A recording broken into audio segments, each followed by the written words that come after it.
The United Arab Emirates is located on the southeastern tip of the Arabian Peninsula. The UAE is a federation of 7 states, or emirates, formed in 1971. With borders to Saudi Arabia in the southwest and Oman in the east, 4/5 of its 83,600 square kilometers of land are desert. The biggest emirate and capital city of the UAE is Abu Dhabi on the Gulf Coast. But it's the second largest emirate and the UAE's biggest city, Dubai, that's become its most internationally well known.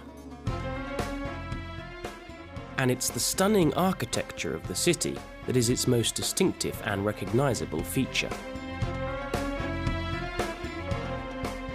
Buildings like the 7-star luxury Burj Al Arab Hotel and the amazing Burj Khalifa dominate the city. But what's remarkable when you see the towering skyline today is that if you had visited Dubai just 50 years ago, this city would have been almost totally unrecognizable. Before the 1950s, Dubai was a small but thriving port at the mouth of the Dubai Creek. Members of the Bani Yas tribe, led by the Maktoum family, had settled in the area in 1833, and what was once a tiny fishing village had grown into a centre of trade in the region.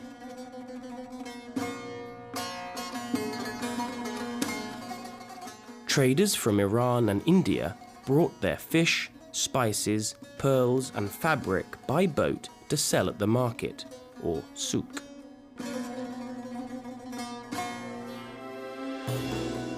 The canal between the Dira and Bur Dubai sides of the city was full of trading barges and traditional boats, called dhows, with their distinctive sails.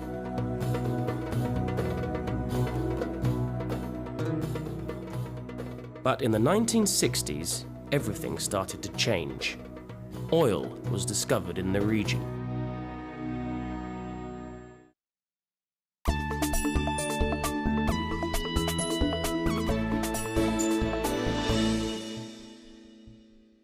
Today, it's impossible to think about Dubai without thinking about its extraordinary architecture.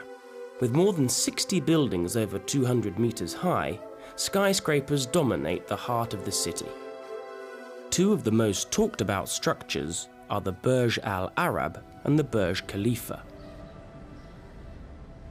The Burj Khalifa was officially opened in January 2010. And at over 828 meters, it was the tallest building in the world. Remarkably, it only took 1,325 days to build the tower. At one point, there were over 12,000 people working on the tower at the same time, with workers from 100 different countries. The building cost about $1.5 billion. There are thousands of people living and working on the 160 floors of the tower. Along with the hotel, there are 37 floors of offices, over 1,000 apartments, and one of the biggest shopping malls in the world inside.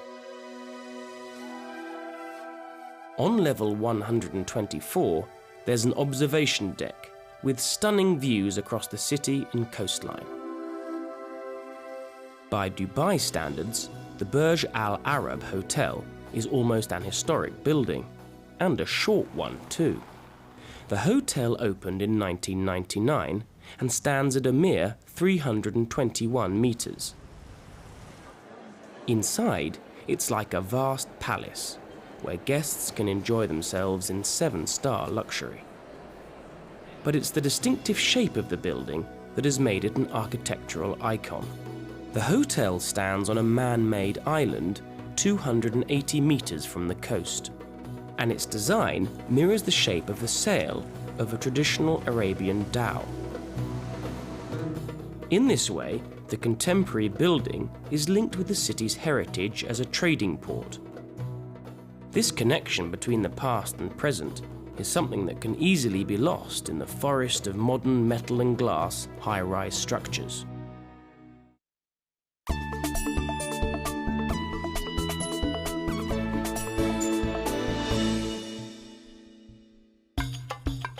So much of Dubai is brand new that it sometimes feels that the traditions of the Emirati culture could get lost.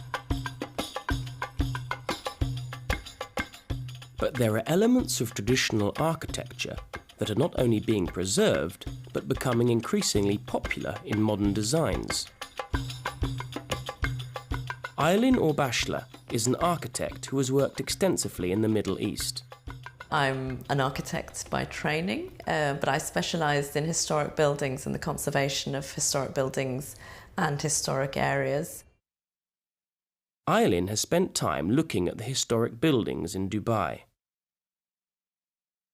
The main architectural tradition, or the main house type of the sort of richer merchants, was the coral-built courtyard houses.